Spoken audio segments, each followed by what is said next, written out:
একেবারে গাছের তরতাজা লাউ।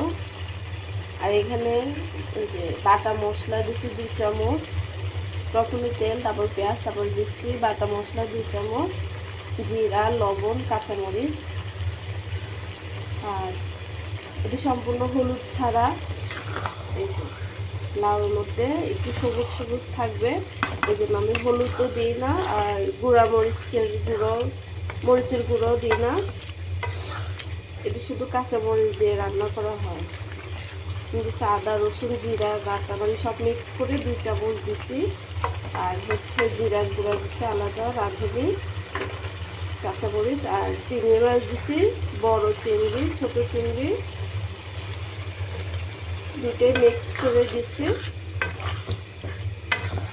আর একটু পানি দিলে এগুলো সব লাউ থেকেই পানিগুলো বের হচ্ছে। এখন দিয়ে দিচ্ছি ধনিয়া পাতা, যেটা আমার তরকারিটা হয়ে আসছে।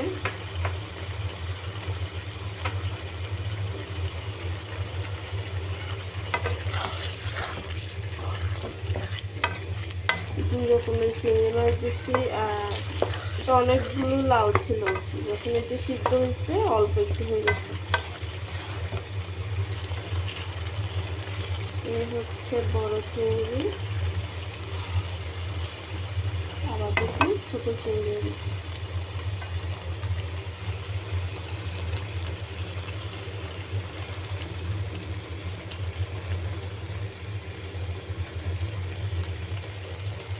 হলুদ ছাড়া, মরিচের গুঁড়া ছাড়া, শুধু কাঁচা মরিচ দিয়ে আর বাটা মশলা দিয়ে এই তরকারিটা রান্না করছি। টাটা।